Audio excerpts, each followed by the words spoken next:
Hello, everyone. This is Tom Fox. I would like to welcome you to the Sunday Book Review.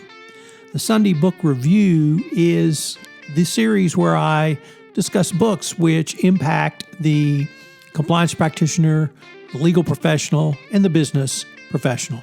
I hope you will enjoy this episode. May 10, 2020, the Exceptionalism edition. First up, Flash Crash, a trading savant, a global manhunt, and the most mysterious market crash in history. And this really is why this episode is entitled the Exceptionalism edition. On May 6, 2010, financial market in the world tumbled simultaneously and without warning. Within 5 minutes, $1 trillion of valuation was lost. The flash crash represented the largest and fastest market drop in history. How did it occur? Navinder Sararo seemed hardly like the man who would shake the world's financial markets, yet raised in a working-class London neighborhood, Nav was a preternaturally gifted trader who played the markets like a computer game. By the age of 30, he had left behind London's trading arcades and was working out of his parents' home. For years, the money poured in until one day in 2015, the FBI arrived at his door. It turns out that he had Asperger's syndrome and was a savant and did not understand or even appreciate the problems he had gotten himself into. A real-life financial flash crash uncovers the remarkable behind-the-scenes narrative of a mystifying market crash, a global spanning investigation into international fraud, and the man at the center of all of them. Next up, The Price of Peace, Money, Democracy, and the Life of John Maynard Keynes. Probably anyone born literally in the last 30 years, or rather since the last 20 years before that, knows who John Maynard Keynes is.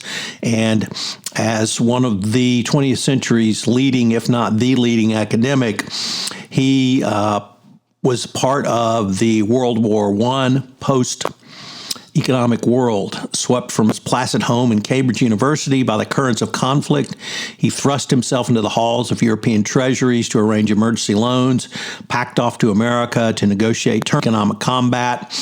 He was not only an economist, a preeminent anti-authoritarian thinker of the 20th who devoted his life to the belief that arts and ideas could conquer war and deprivation. Obviously, he never met Donald Trump. A moral philosopher, political theorist, and statesman, he led an extraordinary life. In this riveting biography, Zachary unearths the lost legacy, one of history's most fascinating minds. The Prince of Peace revives a forgotten set of ideas about democracy, money, and the good life with transformative implications for today's debates over inequality. Next up, The Hour of Fate, Theodore Roosevelt, J.P. Morgan, and the battle to transform American capitalism. It would seem like no force could slow J.P. Morgan's drive to power, yet a bullet from an anarchist gun to put an end to the business-friendly presidency of William McKinley and a new chief executive bounded into office, Theodore Roosevelt. He was convinced as bigger businesses got, the government had to check the influence on the wealthiest or the country would move to collapse. By 1902, the battle lines were drawn. The government sued Northern Securities for antitrust, and Roosevelt took on J.P. Morgan. We should note that J.P. Morgan saved the U.S. economy in 1907, so clearly he did not hold a personal grudge, once again, unlike the current occupancy of the White House. And we leave with Sunny Days, the children's television revolution that changed America. This book talks about children's TV shows from the late 50s, 60s, and early 70s, obviously starting with Howdy Doody and all the way up through Schoolhouse Rock. I hope you will check this book out as it tells the story of the era, the characters, and what these preschool shows meant for a generation of us who grew up watching them. I know you will enjoy it.